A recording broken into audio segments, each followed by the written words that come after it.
There are a lot of different businesses in GT Online. Some are great, some are not, but knowing the difference between good and bad is not always so easy. So today I'm going to rank all the businesses in the game for you, so you will never end up broker than Uncle Johnny at the corner. So jumping right into this video, we will use Tier Maker to make this ranking list, and the first business we have is the facility. And the facility is alright, it has the heists you can do. They do take a very long time. They're some of the longest heists in the game, and in terms of profit margin, since they take so much time, it's not very great. So I will put it at the C tier, mainly because the facility is so outdated compared to newer heists like the casino heist, the Perico heist, and such. So the facility, it can make you some good money, and especially if you do like glitches and stuff. The bug down glitch, everyone knows about that. But other than that, it takes a very long time to do all the preps. You need 2 people to complete the heist, and in terms of earning money, it's not very good. However, it's very good for storing weaponized vehicles and such. It's very good at storing weaponized vehicles and stuff like that. So you do kind of need a facility,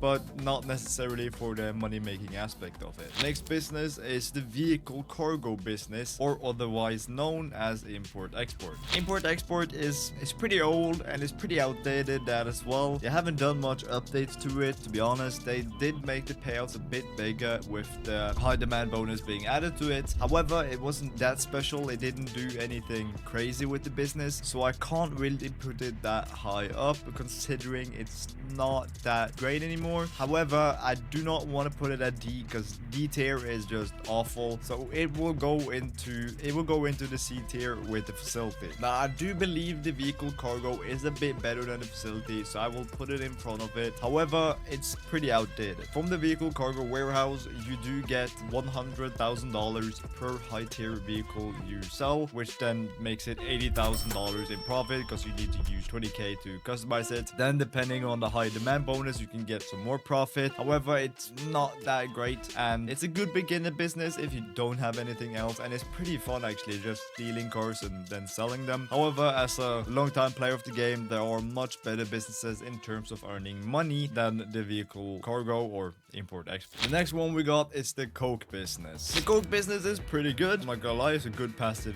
business. It's not the best. The sell missions are absolutely atrocious. However, it can make you some decent money over time. So I will put it at the B tier. It slightly goes over the vehicle cargo and facility, because the money-making potential here is pretty good compared to some of the other MT businesses. This is actually the best MT business in the game. As I was saying, these sell missions are horrific to do. They take so long. You need other people to sell it. Otherwise, you will use so much time just doing these sell missions over and over again that you could be doing heists or other money activities in the game. In terms of profit per hour, it's pretty good if you have both the upgrades in the coke lockup. However, if you do not have it, then it's not great. And also you have to buy supplies all the time. You have to sell it all the time. It's okay. I don't use it personally anymore. However, if you need the money and it's one of the first passive businesses you can afford, then the coke lockup, it's not a bad shout. Next business on the list is the acid lab. And acid lab is gonna go straight to S tier. The acid lab is arguably the best passive business in the game. It's neck and neck with another passive business that we will come back to later. However, the thing that makes the acid lab so great is just it's so good at making money. There's so many ways you can make it speed up or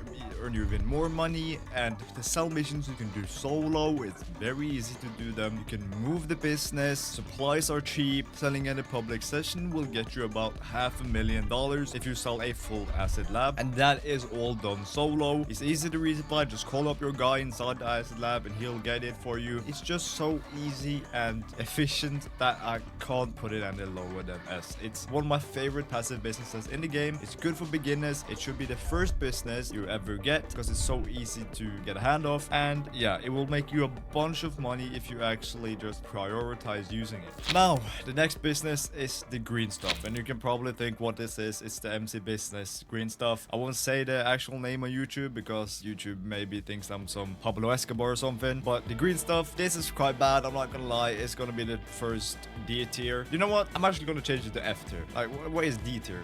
F tier, that's what it is. To be honest, the green stuff is pretty shit. You don't earn much money. Fun fact, the green stuff was my first ever business in GT Online. Like when I started back in how many years that was ago, that was my first ever business I did. It was not great. I didn't earn much money, and you still don't earn too much money from it. So I would highly recommend staying away from it. It's not the worst MC business, not at all, but it's pretty low down and it's too much work for not enough money. Next on the list is the CEO crates. The crates is pretty good. Maybe it's a bit boring at times. I can agree with that. People think it's boring to just fly around and get some crates all the time. However, sometimes I enjoy just chilling and just collecting crates. So I am gonna put it at A because crates still has a special place in my heart. The reason it's going in A is because of one simple reason. Because crates ain't really that good anymore. It was much better before when we didn't have the Caprica heist, the casino heist and stuff like that. Crates was a lot better. It basically was the way to go. Nowadays, people don't use it too much. I do it once in a while. However,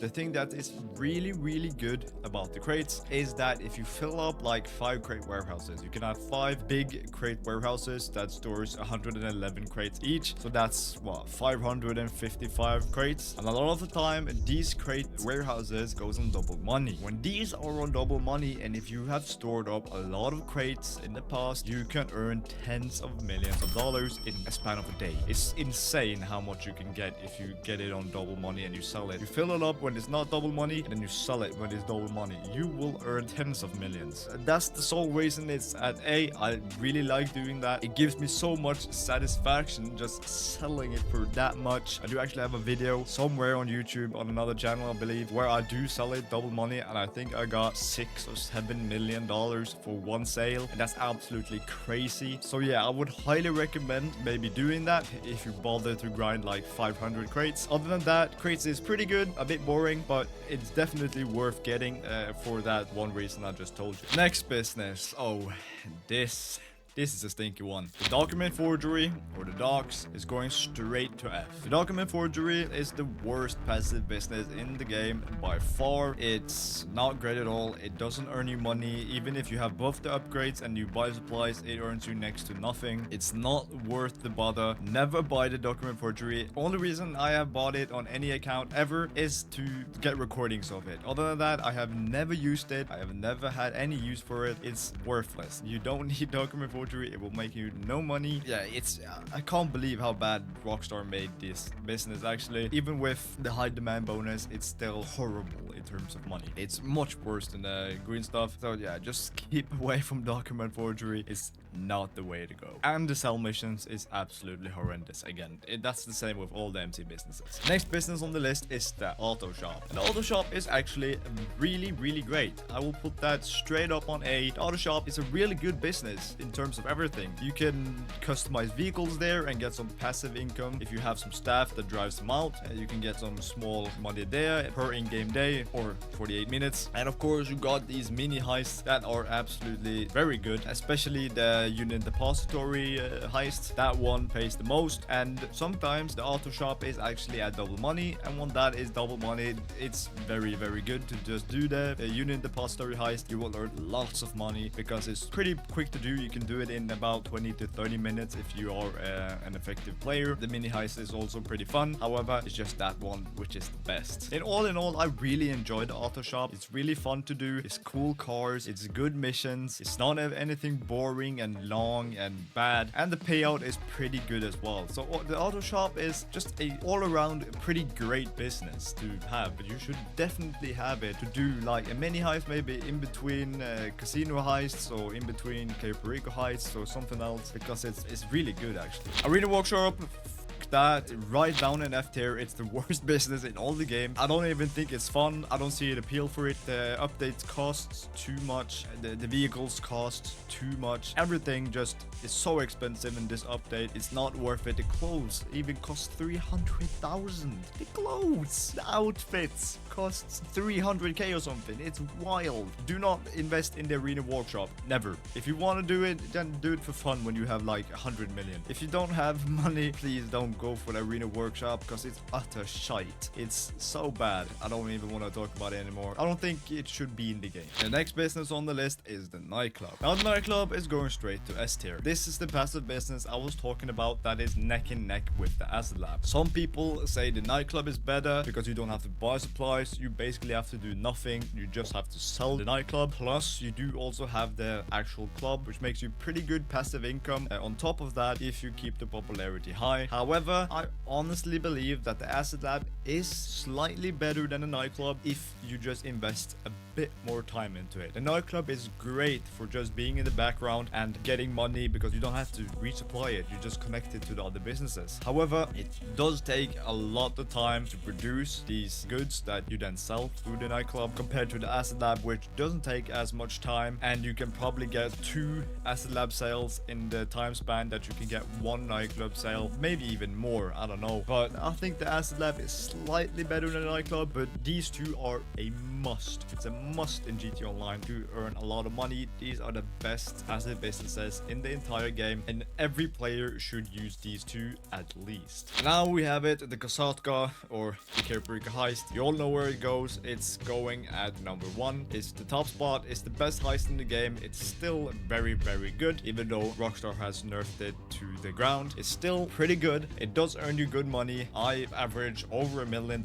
every time I do the heist, and I use less than an hour to get the setups and the heist done. So it's very good money per hour. It's easy to do. It's pretty fun to do, but however, if you have done it like 1,000 times, of course it's not that fun anymore. But yeah, it's just an undecided king. You can't say nothing about it. It's just, it is still the best. It earns you the most money in the entire game. However, the cooldown makes it a lot less effective, of course, but that's a pretty good nerf in my opinion actually, because it makes room for doing stuff like the auto shop or other businesses in the game, which we talked about, the crates, the vehicle cargo, whatever you want to do really. It's a really good business. The cooldown is pretty large. However, it does then make room for doing other things that you want to do, which is also pretty good in the game. However, yeah, the Kosatka is still the best business or the best vehicle, whatever you want to call it, in the entire game. Now next up we have the agency, and the agency I've already decided is gonna slot right between the crates and the auto shop at tier A. The agency is extremely good. The contract thing, which is basically the storyline with this update or this DLC, it's fun. Dr. Dre's in it. It's cool. You do a bunch of stuff. It's pretty long, which as a first time playthrough is pretty fun. However, in terms of making money, it's not that great. You get $1 million every time to finish this storyline, which is pretty good. However, the storyline does take a while. It's a pretty good story. However, if you played it like 14 times in a row, then it's not that fun anymore, but you get the point. It's a fun business. You also have the security contracts. You have the payphone hits. The payphone hits was much better. If the payphone hits were like they were before, I would have put the agency over the auto shop right now, but they did nerf them, so the agency is going under it. However, the security contract is good. You got passive income with the safe. It's a really, really good business. However, the auto shop is slightly better in my opinion, but the agency is a great business which everyone should own, and everyone should play through that storyline with Dr. Dre because it's pretty cool and fun in my opinion, especially if you are a hip-hop fan. Now the next business in this list is the Hangar, and the Hangar has gotten a lot of additions and changes in the past year. Really, it's quite good now actually. I will put it up at A. I'm debating, you know what, I think I'm gonna put the crates down to B. I'm sorry guys, I think I'm gonna put it down to B. The method I told you about is really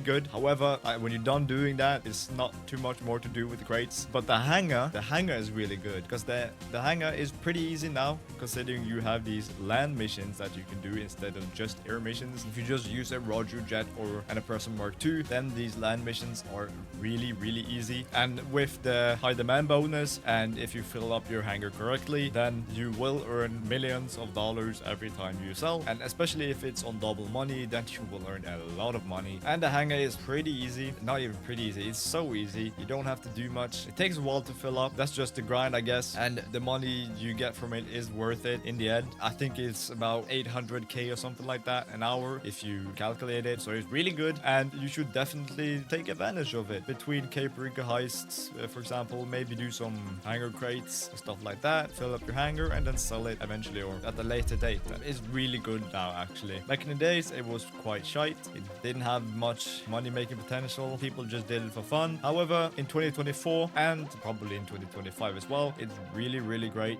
and you should invest in it. It's a good business. Also, if you're wondering about anything about any of these businesses, then I do have a separate guide on all of these businesses on my channel somewhere. I can link them down below in the description and also in the comments. So if you're wondering about something, just look there. Now, the next business is the lab business. I also can't say this one because YouTube will send SWAT to me, but this is the blue stuff, basically the Breaking Bad stuff. And the lab is gonna go, I'm debating between B tier and C tier because it's a bit worse than the Kosatka, but it's, you know what, it's gonna go in C. It's better than the green stuff and the document forgery, but it's not as good as the Kosatka. It's pretty alright lab. It's the second best MC business of them all. The Kosatka is the best, but it's not quite there, and in my opinion I never use it anymore because it takes too much time for the money that I get. In my opinion, I would rather do other things like the hangar, like the auto shop, like the agency than doing the lab. But that's me personally. You can definitely do it and you can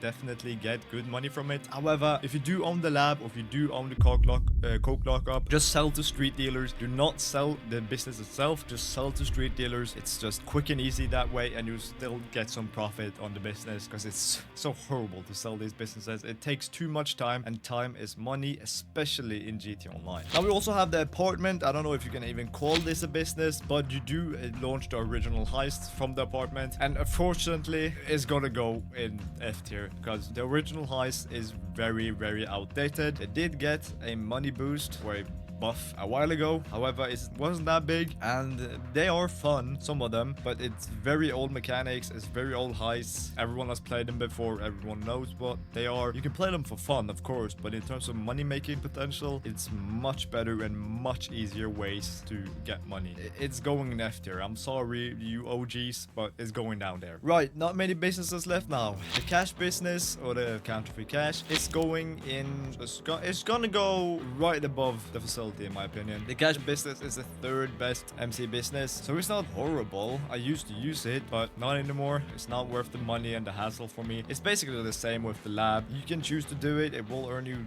okay money, but there are better passive businesses in the game than the counterfeit cash business. Next business is the arcade, and this will be another S tier business because the arcade, it goes straight to S tier. It's under the Kosatka, but it's still very, very good, and you can earn a lot of money. It's fun. The biggest downside to it is that in the casino heist you will need 2 players to do it compared to the Capric heist where you can do it solo. That's the biggest minus of the arcade. However, if you do have a friend, I promise you, with the arcade you can almost earn more money with that compared to the Kosatka. If you go back to back with casino heist, your friend does one casino heist and you make one, then when you do your heist you take 85% and you give him 15, so he will get around 300 200k or something like that, and you will get somewhere between a little over a million, 1.2 1.3 million, something like that. And then you do his heist and he takes 85%, so now he will get like 1.1 1.2 1.3 million, and then you will get like 300,000. And if you do it this way, you both will end up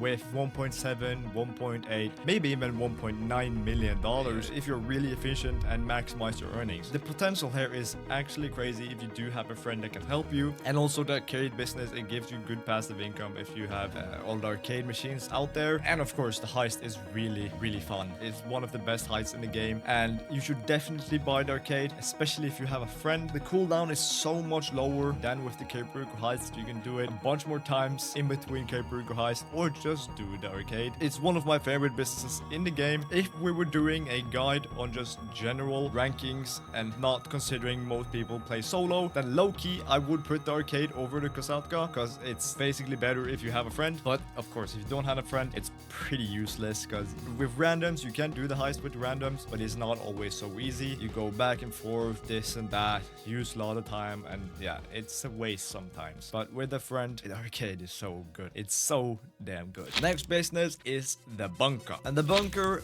will go in A tier, in my opinion. It will not go over the hangar, the agency, or the auto shop, but the bunker is still a pretty decent passive income business. It's held up to its standard. It still earns you very good money compared to what you can earn by other businesses. If you just buy one batch of supplies with both upgrades, you will earn like 300 something thousand with the high demand bonus. Then you can sell it completely solo because you only get one delivery vehicle if you just buy one batch of supplies. So it's solo friendly if you want that. You can fill it up a lot more, so you can sell it with friends and do it with the high demand bonus and get a lot more money. The sell missions are sometimes pretty bad. It's not as bad as the MC businesses, but it's not great. But you can manage doing it, especially if you have some friends. Then you can manage doing those bad sell missions if you have 2 or 3 friends with you. And yeah, generally is just a pretty good business with good money making potential. And yeah, it's generally just a decent and good business that everyone should use as one of the passive income businesses. The ones I use of passive income in today's age in GTA Online is the bunker, the nightclub, and the ass lab. Those 3 are the ones I use. I don't use anymore because I don't really see the point. However, you can, but those 3 are the ones I think are the best in terms of how much time you use on them and how much you get back. Now, I do have a few other businesses that I don't have on this list because they're pretty new to the game. Now, the first one is the bail office. Well, this is the newest DLC that has been added to GTA Online. And the bail office, I think it could go top of C in my opinion. Top C or maybe bottom B. The bail office is not super great because it doesn't earn you that much money. Being a bail officer is pretty fun, but yeah, in terms of money, it's not that great. If you do the most wanted bounty, which is usually a bit over 100k, if you do that every day or whatever, then it's decent, but there's not much replayability in terms of earning good money, and the agents you send out is pretty useless. They don't earn you that much money. All in all, is not great, so I would put it probably top of C or maybe bottom of B. Next business is the MC Clubhouse. It's not really a big business. You got a few things in there. You got the bar, and then you got the missions you can do. It's not crazy or anything. I would put it in F tier because it doesn't earn you much money. I've never really used it. Wait, you also have the MC. You can customize motorcycles and then deliver them. That's actually pretty right. Because of that, I'll bump it up to bottom C then, because that feature is pretty nice and it's pretty good actually, and the missions aren't that bad. So bottom C, I would put the MC Clubhouse. And the last business I will go over in this video, I know it's a very long one, that is the Salvage Yard. The Salvage Yard is actually pretty good and is really fun in my opinion. I would put the Salvage Yard at over crates. I would put them top B tier because it's pretty fun. It earns you pretty good money. It's a shame that you can't just do those 3 vehicles every week and then you have to wait. That's a shame. However, it's pretty fun missions. You get pretty good money from it, and it's like a mini heist, similarly to the auto shop. And the truck driving aspect of the Salvage Yard is actually really good. It does earn you really good money, so that also bumps it up. So yeah, I would put it at top B. It's worth checking out. It's worth playing through because it's fun and it does earn you quite a bit of money, but it's not the best in the game or anything like that. Well, now I hope you have a better understanding of what to go for and what to avoid in terms of businesses in the game. If you want a more in-depth guide on any of these businesses, as I told you earlier, I do have one on the channel and I'll link them all down below in the description and also in the comment section, so you can just find what business you're wondering something about and then you can check out that in-depth guide about it. Subscribing and leaving a like would also help out greatly. God bless, and thank you for watching.